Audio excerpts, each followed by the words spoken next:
Hello everyone, welcome to Neso school. हम पढ़ रहे हैं टाइप्स ऑफ एसेक्सुअल रिप्रोडक्शन, जिसमें पिछले लेक्चर में हमने समझा एसेक्सुअल रिप्रोडक्शन के पहले 3 टाइप्स यानी कि फिजन, फ्रेगमेंटेशन और रीजनरेशन के बारे में। अब चलिए आगे बढ़ते हैं और समझते हैं एसेक्सुअल रिप्रोडक्शन के बचे हुए टाइप्स के बारे में इस लेक्चर की मदद से, जिसका नाम है types of asexual reproduction part 2। और देखते हैं हमारे आज के टॉपिक्स क्या हैं।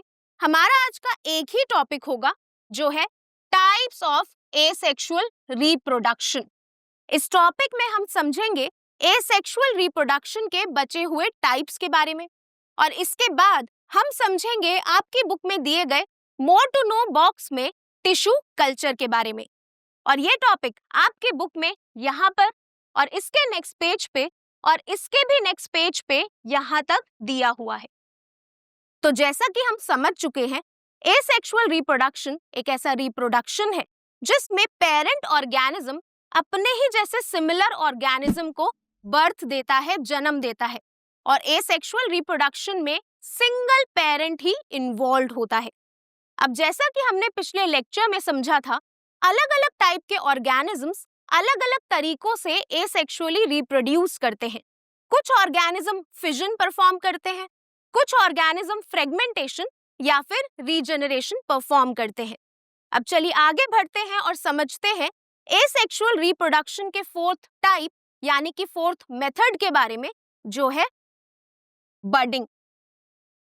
बडिंग एक ऐसा एसेक्सुअल रिप्रोडक्शन मेथड है जिसमें ऑर्गेनिज्म बड की मदद से नया ऑर्गेनिज्म फॉर्म करता है, और एक ऐसे प्रोसेस को हम बोलते हैं बडिंग। बट अब आप सोच रहे होंगे कि बड क्या होता है। बड एक आउटग्रोथ होती है। आउटग्रोथ का मतलब होता है जो ग्रोथ बॉडी पे बाहर की तरफ हुई है। पेरेंट ऑर्गेनिज्म डेवलप करता है बड, यानी कि पेरेंट ऑर्गेनिज्म की बॉडी सरफेस पे बाहर की तरफ, आउटसाइड यानी कि बाहर की तरफ एक ग्रोथ अराइज करती है, और उस आउट ग्रोथ को हम बोलते हैं बड। और उस बड से धीरे धीरे डेवलप होता है नया ऑर्गेनिज्म, और इस पूरे प्रोसेस को हम बोलते हैं budding. So budding is a process in which new organism develops from an outgrowth, that is bud, on the parent organism. Budding एक ऐसा प्रोसेस है जिसमें नया ऑर्गेनिज्म डेवलप करता है एक आउटग्रोथ से यानी कि बड से, और बड प्रेजेंट होती है पेरेंट ऑर्गेनिज्म के बॉडी सरफेस पे। सो बडिंग एक ऐसा प्रोसेस है जिसमें पेरेंट ऑर्गेनिज्म पे एक आउटग्रोथ यानी कि बाहर की तरफ एक ग्रोथ अपीयर होती है, और उस ग्रोथ से धीरे धीरे एक नया ऑर्गेनिज्म डेवलप होता है, और इस पूरे प्रोसेस को बडिंग बोलते हैं। अब चलिए बडिंग को मैं आपको अच्छे से समझाती हूँ एक एग्जाम्पल की मदद से, जो है हाइड्रा। चलिए सबसे पहले समझते हैं हाइड्रा क्या है। हाइड्रा एक एनिमल है, यानी कि एक जानवर है, और ये एक सिंपल मल्टी सेलुलर ऑर्गेनिज्म है। यानी कि हाइड्रा की बॉडी जो है वो बहुत ही सिंपल है, जिसमें सिर्फ मल्टीपल सेल्स यानी कि ग्रुप ऑफ सेल्स प्रेजेंट है। सो हाइड्रा एक एनिमल है जो सिंपल मल्टी सेलुलर ऑर्गेनिज्म है। अब चलिए वापस आते हैं बडिंग पे और समझते हैं कि हाइड्रा बडिंग कैसे परफॉर्म करता है। अब जैसा कि आप देख सकते हैं, हाइड्रा के ऊपर कुछ फिंगर लाइक एक्सटेंशंस प्रेजेंट है। इन फिंगर लाइक एक्सटेंशंस को हम बोलते हैं टेंटिकल्स। ये वो फिंगर लाइक एक्सटेंशंस हैं जो फूड को एंट्रैप करने में यानी कि फूड को पकड़ने में हेल्प करती हैं। सो हाइड्रा टेंटिकल्स की मदद से फूड को ग्रास्प करता है, और ये एक सिंपल एनिमल है। अब चलिए वापस आते हैं बडिंग पे और समझते हैं कि हाइड्रा बडिंग कैसे परफॉर्म करता है। तो जैसा कि मैंने आपको अभी बताया, हाइड्रा के बॉडी सरफेस पे अपीयर होगी बड यानी कि एक आउट ग्रोथ, और जैसा कि आप देख सकते हैं इसके बॉडी सरफेस पे एक बाहर की तरफ ग्रोथ प्रेजेंट है, और उसको हम बोलते हैं बड। ये बड अपने पेरेंट ऑर्गेनिज्म से यानी कि जो यहाँ पर मेन ऑर्गेनिज्म है उससे न्यूट्रिएंट्स एब्जॉर्ब करेगी, और धीरे धीरे जो इसके अंदर सेल्स हैं वो डिवाइड करेंगे, और डेवलप हो जाएंगे एक न्यू हाइड्रा में। अभी तक मैंने आपको बताया हाइड्रा के बॉडी सरफेस पे अपीयर होती है एक बड। उस बड में प्रेजेंट होते हैं एक्टिवली डिवाइडिंग सेल्स, यानी कि कुछ सेल्स जो बहुत बार सेल डिवीजन करते हैं, और सेल डिवीजन के लिए जो न्यूट्रिएंट्स की रिक्वायरमेंट होती है वो उनको कंप्लीट करते हैं पेरेंट हाइड्रा की मदद से। बड के अंदर जो सेल्स हैं वो पेरेंट हाइड्रा से न्यूट्रिएंट्स को एब्जॉर्ब करते हैं और एक्टिवली अपने सेल्स को डिवाइड करते हैं और फिर फाइनली डेवलप हो जाते हैं एक न्यू हाइड्रा में। और जब ये हाइड्रा फुल्ली मैच्योर हो जाएगा तो ये अपने पेरेंट ऑर्गेनिज्म से डिटैच होकर अलग से सरवाइव करेगा एनवायरनमेंट में। In hydra, a bud develops as an outgrowth due to repeated cell divisions at one site. Buds draw nutrients from the parent, grow into individuals, and detach when mature to live independently. तो I hope अब आपको clear हो गया होगा कि hydra budding कैसे करता है और एसेक्सुअली रिप्रोड्यूस करके न्यू ऑर्गेनिजम्स कैसे फॉर्म करता है। तो बडिंग का एक एग्जाम्पल मैंने आपको समझा दिया है जो है हाइड्रा। अब चलिए कमेंट बॉक्स में कमेंट करके बताइए उन ऑर्गेनिजम्स के बारे में जो बडिंग को परफॉर्म करते हैं।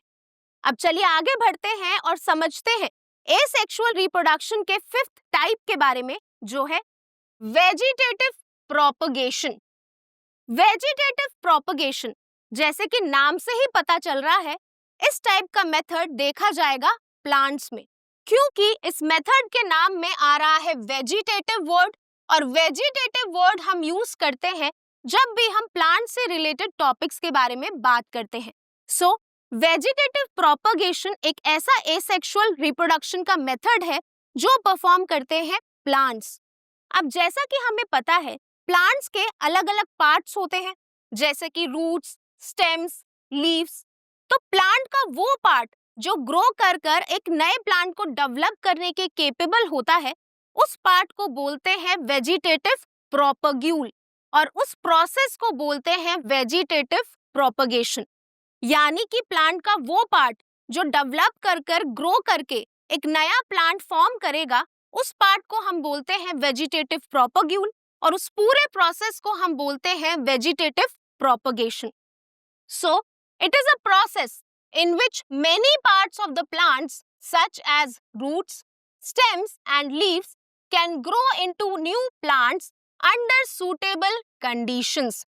Vegetative propagation एक ऐसा प्रोसेस है जिसमें प्लांट्स के बहुत से पार्ट्स जैसे कि रूट्स, स्टेम्स, लीव्स ग्रो करके एक नया प्लांट बना सकते हैं, फॉर्म कर सकते हैं सुटेबल कंडीशंस के दौरान। जैसा कि मैंने आपको बताया प्लांट्स के अलग अलग पार्ट्स होते हैं और कुछ पार्ट्स ग्रो करके एक नया प्लांट बनाने के केपेबल होते हैं। उस पार्ट को हम बोलते हैं वेजिटेटिव प्रोपग्यूल, जो परफॉर्म करता है वेजिटेटिव प्रोपगेशन। अब जैसा कि हमें पता है एसेक्सुअल रिप्रोडक्शन में जो पेरेंट होता है और जो ऑफस्प्रिंग होता है वो दोनों सिमिलर होते हैं, यानी कि उनका डीएनए एकदम सिमिलर होता है और जो बॉडी डिजाइन होता है वो भी सिमिलर होता है। इसी तरह से जो वेजिटेटिव प्रोपगेशन है वो भी एक टाइप का एसेक्सुअल रिप्रोडक्शन है। इसमें भी जो ऑफस्प्रिंग होगा, यानी कि जो नया प्लांट ग्रो करेगा, वो भी अपने पेरेंट प्लांट के एकदम सिमिलर होगा, एकदम सेम होगा। As new plants are genetically similar to the parent, the same characteristics are preserved. तो जैसा कि हमें पता है जो न्यू प्लांट्स हैं वो जेनेटिकली सिमिलर होते हैं, सेम होते हैं अपने पेरेंट के, इसीलिए जो कैरेक्टरिस्टिक्स हैं, जो पेरेंट के कैरेक्टरिस्टिक्स हैं, वो प्रिजर्व रहते हैं। जेनेटिकली सिमिलर का मतलब होता है कि उनका जो डीएनए है, उनके जो जीन्स हैं वो सेम होंगे, जिस वजह से पेरेंट के अंदर जो कैरेक्टरिस्टिक्स थे, जो फीचर्स थे, वो एग्जैक्टली सेम आएंगे उनकी प्रोजेनी में, यानी कि ऑफस्प्रिंग में, जिस वजह से पेरेंट के जो फीचर्स हैं वो प्रिजर्व रहेंगे। ये वाला जो पॉइंट है, ये जो एडवांटेज है, ये एग्रीकल्चर के लिए बहुत इंपॉर्टेंट है, क्योंकि क्रॉप प्रोडक्शन के दौरान हमें सिमिलर क्रॉप्स को ग्रो करना होता है जिनके फीचर्स सेम होने चाहिए। इसीलिए वेजिटेटिव प्रोपगेशन की मदद से हम कुछ क्रॉप्स को ग्रो करते हैं। अब चलिए आगे बढ़ते हैं और समझते हैं कि ब्रायोफाइलम में वेजिटेटिव प्रोपगेशन कैसे होता है।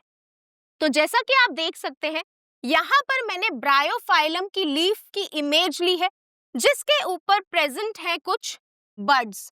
जैसा कि आप देख सकते हैं, जो ब्रायोफाइलम की लीफ है, उसका जो मार्जिन है उसमें छोटे छोटे बर्ड्स प्रेजेंट हैं, और ये बर्ड्स ग्रो कर कर बना रहे हैं छोटे छोटे प्लांटलेट्स, जिनके पास रूट लाइक स्ट्रक्चर है और लीफ लाइक स्ट्रक्चर है। अब ये जो प्लांटलेट्स हैं, ये फाइनली डिटैच हो जाएंगे पेरेंट ऑर्गेनिज्म से और ग्रो करेंगे इंडिपेंडेंटली सॉइल में, और धीरे धीरे करके डेवलप होंगे एक mature bryophyllum में. So, in bryophyllum, buds form along leaf margins. When they fall on the soil, they grow into new plants. Bryophyllum में जो buds होती हैं, वो present होती हैं leaf margins के ऊपर, और जब ये fall करती हैं, गिरती है soil में, ये grow कर जाती हैं नए bryophyllum plants में. So I hope अब आपको क्लियर हो गया होगा कि वेजिटेटिव प्रोपगेशन प्लांट्स में कैसे होता है और ये प्रोसेस की क्या एडवांटेज है। अब एक एडवांटेज के बारे में मैं आपको ऑलरेडी बता चुकी हूँ, जो है प्रिजर्वेशन ऑफ कैरेक्टरिस्टिक्स, यानी कि पेरेंट के कैरेक्टरिस्टिक्स प्रिजर्व रहते हैं ऑफस्प्रिंग में। अब चलिए आगे बढ़ते हैं और डिस्कस करते हैं ऐसी ही कुछ एडवांटेजेस वेजिटेटिव प्रोपगेशन की। सो plants bear flowers and fruits earlier, and this also enables propagation of seedless fruits. Vegetative propagation की मदद से प्लांट्स में फ्रूट्स और फ्लावर जल्दी आते हैं। अब जैसा कि हमें पता है, हमारी population day by day increase कर रही है, और with increasing population food demand is also increasing. Population के बढ़ने के साथ साथ फूड की डिमांड भी इंक्रीज हो रही है, तो हमें कम टाइम में ज्यादा क्रॉप प्रोडक्शन करनी है, यानी कि फ्रूट प्रोडक्शन को भी इंक्रीज करना है। तो हम वो कैसे करेंगे? तो जैसा कि हमें पता है, एसेक्सुअल रिप्रोडक्शन बहुत ही इजी और रैपिड मेथड है, मतलब ये बहुत आसान है और बहुत जल्दी हो जाता है। सो प्लांट्स को हम रिप्रोड्यूस कराते हैं वेजिटेटिव प्रोपगेशन की मदद से। सो प्लांट्स परफॉर्म करते हैं वेजिटेटिव प्रोपगेशन, और इस प्रोसेस की मदद से उनमें फ्लावरिंग भी जल्दी देखी जाती है और फ्रूट फॉर्मेशन भी जल्दी होती है। और इतना ही नहीं, वेजिटेटिव प्रोपगेशन को यूज किया जाता है सीडलेस फ्रूट्स को बनाने के लिए। तो जैसा कि हमें पता है, जो प्लांट्स हैं वो जर्मिनेट होते हैं सीड से, यानी कि जो सीड्स होते हैं वो जर्मिनेट करके प्लांट फॉर्म करते हैं। लेकिन कुछ ऐसे भी प्लांट्स होते हैं जिनमें बनते हैं सीडलेस फ्रूट्स, यानी कि जिन फ्रूट्स में सीड्स नहीं होते, जैसे कि ऑरेंजेस, बनाना। तो ऐसे प्लांट्स जर्मिनेट कैसे करते हैं? सीडलेस फ्रूट्स बेयरिंग प्लांट्स को हम रिप्रोड्यूस कराते हैं वेजिटेटिव प्रोपगेशन की मदद से। सो वेजिटेटिव प्रोपगेशन की बहुत एडवांटेजेस एडवांटेजेस हैं। पहली एडवांटेज मैंने आपको बताया कि पेरेंट ऑर्गेनिज्म के जो फीचर्स होते हैं वो प्रिजर्व रहते हैं। दूसरी एडवांटेज जो हमने डिस्कस करी वो ये थी कि प्लांट्स में अर्ली फ्लावरिंग और फ्रूट फॉर्मेशन हम करा सकते हैं। थर्ड एडवांटेज ये है कि हम अपने डिजायर्ड कैरेक्टरिस्टिक्स के प्लांट को भी फॉर्म कर सकते हैं, प्रोड्यूस कर सकते हैं। अब जैसे कि मैं आपको एग्जांपल दूं, दो प्लांट्स हैं। जो प्लांट ए है उसमें न्यूट्रिशनल क्वालिटी बहुत ज्यादा है, यानी कि जो उसके फ्रूट्स हैं उनमें न्यूट्रिशनल वैल्यू बहुत हाई है, और जो दूसरा प्लांट है यानी कि जो प्लांट बी है वो बहुत जल्दी ग्रो करता है, बहुत जल्दी उसमें ग्रोथ होती है। तो मुझे एक ऐसा प्लांट चाहिए जिसमें प्लांट ए के भी कैरेक्टरिस्टिक्स हो, यानी कि प्लांट ए की न्यूट्रिशनल वैल्यू हाई हो और प्लांट बी की जो ग्रोथ क्वालिटी है वो भी उसमें हो। तो हम क्या करेंगे? हम करेंगे आर्टिफिशियल वेजिटेटिव प्रोपगेशन, यानी कि हम करेंगे ग्राफ्टिंग। ग्राफ्टिंग एक टाइप का आर्टिफिशियल प्रोपगेशन मेथड है, जिसमें हम अपने डिजायर्ड प्लांट्स को आपस में क्रॉस कराते हैं, आपस में फ्यूज कराते हैं। जैसा कि आप देख सकते हैं, यहाँ पर मैंने एक प्लांट लिया है, सपोज प्लांट ए, जिसकी फ्रूट की न्यूट्रिशनल क्वालिटी बहुत हाई है। और यहाँ पर मैंने लिया है प्लांट बी, जिसमें ग्रोथ जल्दी होती है। तो हम प्लांट ए की स्टेम को कट करेंगे और प्लांट बी की रूट्स को कट करेंगे और दोनों को आपस में टाई कर देंगे। और फिर धीरे धीरे इंटरनली जो इनके जाइलम और फ्लोएम है वो ज्वाइन हो जाएंगे, यानी कि जो प्लांट है वो इंटरनली भी जुड़ जाएगा, आपस में ज्वाइन हो जाएगा और धीरे धीरे करके वेजिटेटिव प्रोपगेशन करेगा और जो प्रोडक्ट होगा उसमें हमारे डिजायरेबल कैरेक्टरिस्टिक्स होंगे, यानी कि उस फ्रूट की न्यूट्रिशनल वैल्यू भी हाई होगी और साथ ही जो प्लांट है वो जल्दी ग्रो करेगा। सो वेजिटेटिव प्रोपगेशन में हम प्लांट्स को आर्टिफिशियली भी ग्रो करते हैं ग्राफ्टिंग और लेयरिंग की मदद से, जैसे कि sugar cane and rose. Sugar cane और रोजेस को भी हम अलग अलग वैरायटी में ग्रो करते हैं वेजिटेटिव प्रोपगेशन की मदद से। तो आई होप अब आपको क्लियर हो गया होगा एसेक्सुअल रिप्रोडक्शन का फिफ्थ टाइप जो है वेजिटेटिव प्रोपगेशन। अब चलिए आगे बढ़ते हैं और समझते हैं एसेक्सुअल रिप्रोडक्शन का सिक्स्थ और लास्ट टाइप जो है स्पोर फॉर्मेशन। स्पोर फॉर्मेशन एक ऐसा प्रोसेस है जिसमें पेरेंट ऑर्गेनिज्म स्पोर्स की मदद से नए ऑर्गेनिज्म को फॉर्म करता है। So it is a process in which the parent produces tiny single cell reproductive bodies called spores inside a sac-like structure known as sporangium. Spore formation एक ऐसा process है जिसमें पेरेंट ऑर्गेनिज्म प्रोड्यूस करता है छोटे छोटे सिंगल सेल्ड रिप्रोडक्टिव बॉडीज जिनको बोलते हैं स्पोर्स। और ये जो स्पोर्स हैं ये फॉर्म होते हैं सैक लाइक स्ट्रक्चर के अंदर जिसको बोलते हैं स्पोरेंजियम। सो स्पोर फॉर्मेशन एक ऐसा प्रोसेस है जिसमें पेरेंट ऑर्गेनिज्म स्पोर्स बनाएगा और स्पोर्स की मदद से वो नए ऑर्गेनिज्म को ग्रो करेगा, डेवलप करेगा। अब चलिए सबसे पहले समझते हैं स्पोर्स क्या होते हैं। स्पोर्स एक सिंगल सेल्ड स्ट्रक्चर होता है, यानी कि एक ऐसा स्ट्रक्चर होता है जिसके अंदर पेरेंट ऑर्गेनिज्म का जेनेटिक मटेरियल होता है, यानी कि डीएनए होता है। और ये स्पोर्स कहीं और जाकर यानी कि किसी दूसरे इन्वायरमेंट में किसी दूसरी कंडीशन में जाकर ग्रो करते हैं, जर्मिनेट करते हैं। चलिए मैं आपको स्पोर फॉर्मेशन समझाती हूँ एक एग्जाम्पल की मदद से, जो है राइजोपस का। राइजोपस के बारे में हम पहले भी समझ चुके हैं।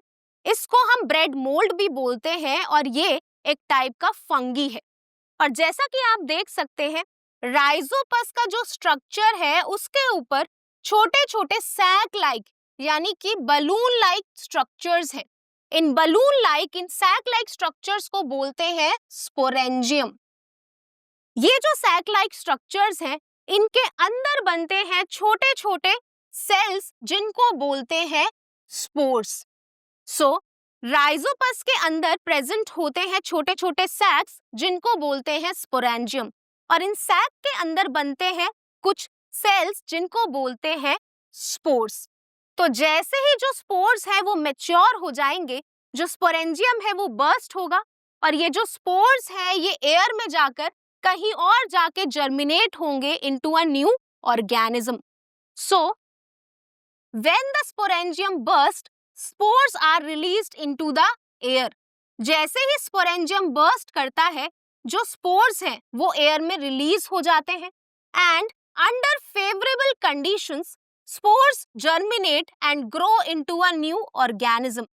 favorable conditions में यानी कि वो conditions जो फंगी के लिए suitable होगी, उन conditions में जो spores हैं वो germinate करेंगे और grow कर जाएंगे एक new individual में।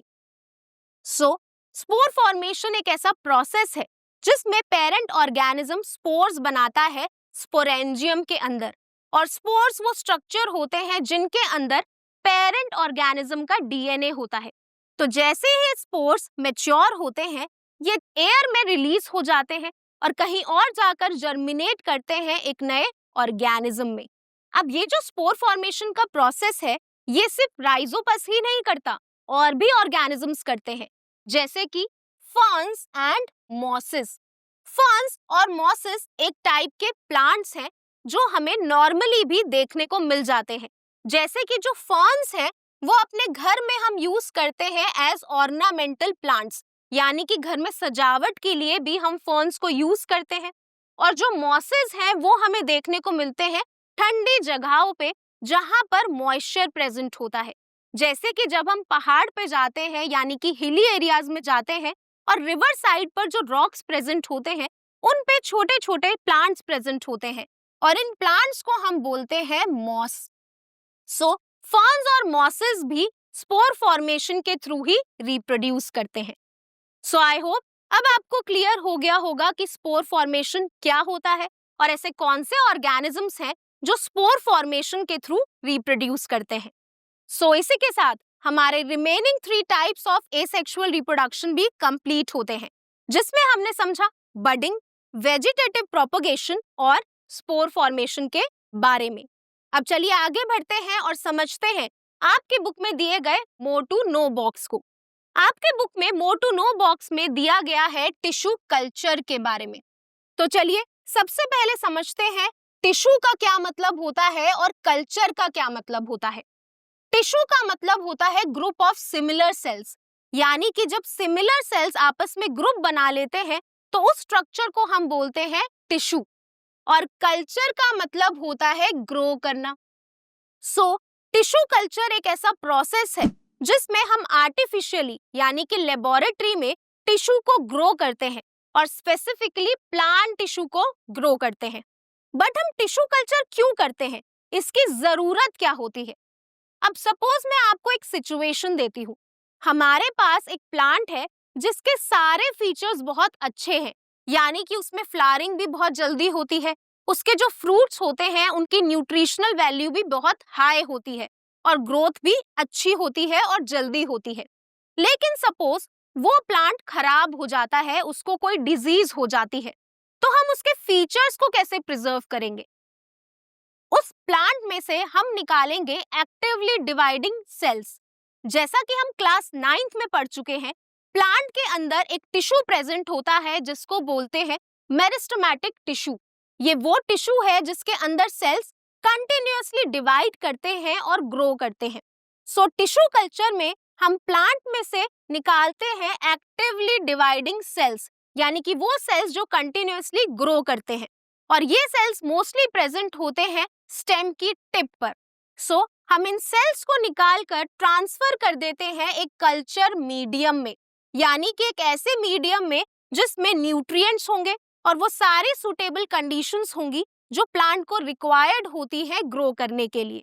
सो जैसे ही हमने इन ग्रुप ऑफ सेल्स को यानी कि एक्टिवली डिवाइडिंग सेल्स को न्यूट्रिएंट मीडियम में, कल्चर मीडियम में ट्रांसफर किया, ये धीरे धीरे डिवाइड हुए और इन्होंने एक ग्रुप ऑफ सेल्स बना लिया जिसको बोलते हैं कैलस। सो जैसे ही कैलस फॉर्म होता है उसको हम ट्रांसफर कर देते हैं एक ऐसे मीडियम में जिनमें प्रेजेंट होते हैं ग्रोथ हार्मोन्स। इन हार्मोन्स की मदद से जो कैलस है वो फर्दर डिवाइड करता है, डिफरेंशिएट करता है और फॉर्म कर लेता है छोटे छोटे प्लांटलेट्स, यानी कि बहुत छोटे छोटे प्लांट्स। फिर हम इन प्लांटलेट्स को फर्दर ट्रांसफर कर देते हैं सॉइल में और वो ग्रो कर जाते हैं एक नए प्लांट में। सो टिश्यू कल्चर एक ऐसा प्रोसेस है जिसकी मदद से हम किसी प्लांट के कैरेक्टरिस्टिक्स को प्रिजर्व कर सकते हैं और दोबारा से रीग्रो कर सकते हैं। टिश्यू कल्चर में हम लेते हैं एक्टिवली डिवाइडिंग सेल्स और उनको ग्रो करते हैं एक न्यूट्रिएंट रिच मीडियम में, और जब वो कैलस फॉर्म करते हैं तो उनको ट्रांसफर कर देते हैं ग्रोथ हार्मोन कंटेनिंग मीडियम में, जिसकी मदद से वो फर्दर ग्रो करते हैं और फॉर्म करते हैं प्लांटलेट्स। जब प्लांटलेट्स फॉर्म हो जाते हैं तो उनको फाइनली हम ट्रांसफर करते हैं सॉइल में, जिससे वो फर्दर ग्रो करते हैं न्यू प्लांट्स में। सो आई होप अब आपको क्लियर हो गया होगा कि टिश्यू कल्चर क्या होता है। तो इसी के साथ हमारा आज का topic types of asexual reproduction complete होता है। तो आज के टॉपिक में हमने समझा एसेक्सुअल रिप्रोडक्शन के रिमेनिंग 3 टाइप्स के बारे में, जो है budding, vegetative propagation and spore formation. और इसके बाद हमने डिस्कस किया एक प्रोसेस के बारे में जो है टिश्यू कल्चर। सो आज के लिए बस इतना ही। आई होप आपको ये लेक्चर अच्छा लगा होगा अब मैं मिलूंगी आपको नेक्स्ट लेक्चर में एक नए और इम्पोर्टेंट टॉपिक के साथ। Thank you.